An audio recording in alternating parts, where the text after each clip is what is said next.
अब आगे बढ़ते हैं। बीजेपी अध्यक्ष नितिन नवीन कल यानी कि 4 जुलाई को अपने 2 दिवसीय दौरे पर लखनऊ पहुंच रहे हैं। राष्ट्रीय अध्यक्ष बनने के बाद ये उनका पहला उत्तर प्रदेश का दौरा है, जिसे लेकर पार्टी कार्यकर्ताओं में भारी उत्साह नजर आ रहा है। पहले उनका ये दौरा आज से शुरू होना था, लेकिन कुछ कारणों से इसे एक दिन के लिए आगे बढ़ा दिया गया।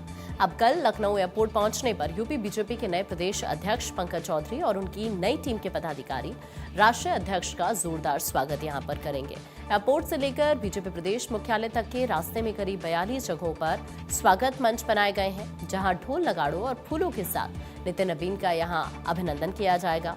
अपने 2 दिन के प्रवास के दौरान नितिन नवीन बीजेपी संगठन को मजबूत करने और आगामी चुनावों की तैयारी की समीक्षा करेंगे। अपने 2 दिनों के प्रवास के दौरान क्या कुछ खास रहने वाला है? राष्ट्रीय अध्यक्ष नितिन नवीन यूपी में संगठन को मजबूत करने और आगामी रणनीतियों की समीक्षा करेंगे। वे मुख्यमंत्री योगी आदित्यनाथ, प्रदेश अध्यक्ष पंकज चौधरी, पार्टी के सांसदों, विधायकों को और हाल ही में घोषित हुई नई टीम के पदाधिकारियों के साथ महत्वपूर्ण मीटिंग्स करेंगे। इसके अलावा वे अवध क्षेत्र के शक्ति केंद्र संयोजकों के सम्मेलन को संबोधित करेंगे। आपको ये भी बता दें कि बीजेपी की केंद्रीय टीम में फेरबदल की चर्चाओं के बीच गुरुवार को बीजेपी के अध्यक्ष नितिन नवीन के केंद्रीय गृह मंत्री अमित शाह से भी उन्होंने मुलाकात की थी इस मुद्दे को लेकर। और रिपोर्ट्स में ये बताया गया, सोर्स के मुताबिक कि अमित शाह के आवास पर हुई इस बैठक में बीजेपी के महासचिव बीएल संतोष भी मौजूद थे। और अब ये बैठक करीब 3 घंटे तक चली, जिसमें कई अहम मुद्दों पर बातचीत हुई। हालांकि इस बारे में कोई आधिकारिक जानकारी नहीं दी गई है, लेकिन माना यह जा रहा है कि मीटिंग में कई अहम मुद्दों पर चर्चा हुई, जिसमें बीजेपी की राष्ट्रीय पदाधिकारियों की नई टीम भी शामिल है। सोर्स ने यह भी बताया है कि जनवरी में पार्टी के राष्ट्रीय अध्यक्ष बने नितिन नवीन के नेतृत्व वाली बीजेपी की नई केंद्रीय टीम में अनुभवी सीनियर और युवा नेताओं के शामिल किए जाने की उम्मीद है। ये भी जानकारी सामने आई है कि ये सुझाव दिया गया है कि सरकार में पदों पर बैठे कुछ नेताओं को भी पार्टी में भेजा जा सकता है और उन्हें अहम जिम्मेदारियों की दी जा सकती है।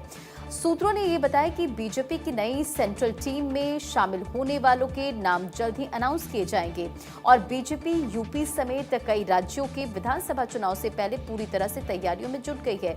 यूपी बीजेपी प्रदेश अध्यक्ष पंकज चौधरी की टीम का गठन हो गया है और वो अपनी ब्रिगेड के साथ सियासी ताना बाना बुनने में जुट गए हैं। तो सीएम योगी अलग अलग क्षेत्रों का दौरा कर सियासी माहौल बनाने में जुटे हुए हैं और इसी बीच नितिन नवीन की टीम के लिए यूपी के संभावित चेहरों में नाम जो है वो फाइनल कर लिए जाएंगे। देखिए, चुनावी राज्य होने की वजह से ये यूपी से राष्ट्रीय टीम में पहले से ज्यादा चेहरे भेजे जाएंगे, जिसमें नामों पर सहमति बनाने का प्रयास होगा। और अब नितिन नवीन भी यूपी पहुंचकर क्या संदेश देते हैं, ये देखने वाली बात होगी। क्या उनके इस दौरे के दौरान उनकी नई टीम की झलक देखने को मिल सकती है या अभी इंतजार करना पड़ेगा? संवाददाता नीलेश हमारे साथ जुड़ गए इस खबर पर अधिक अपडेट के साथ। और नीलेश, क्या कुछ जानकारी है नितिन नवीन का उत्तर प्रदेश का ये दौरा आने वाले विधानसभा चुनाव के मद्देनजर कितना महत्वपूर्ण? नीलेश, देखिए, बिल्कुल आपको बता दूं कि भारतीय जनता पार्टी के राष्ट्रीय अध्यक्ष नितिन नवीन का कल से 2 दिवसीय दौरा है और उत्तर प्रदेश के दौरे पर जब वो रहेंगे तो एक के बाद एक तमाम बैठकें करेंगे, जिसमें सांसद, विधायक और पूर्व विधायक, पूर्व सांसद, पदाधिकारी शामिल होंगे। 2027 की रणनीति को तय किया जाएगा। कहीं ना कहीं अगर हम नितिन नवीन के दौरे को देखें, इसलिए भी महत्वपूर्ण हो जाता है क्योंकि 2027 में उत्तर प्रदेश में विधानसभा चुनाव है। उससे पहले नितिन नवीन का दौरा बेहद अहम होने वाला है, क्योंकि एक के बाद एक संगठन की बैठकों की बात करें, पदाधिकारियों की बैठकों की बात करें या फिर अन्य जो सांसद, विधायक हैं उनकी बात करें, उन तमाम लोगों के साथ बैठकों का दौर शुरू होगा और बैठकों के बाद निर्णय लिया जाएगा कि कैसे उत्तर प्रदेश में क्षेत्रीय, जाति और अन्य जो समीकरण है उसको सेट करना है।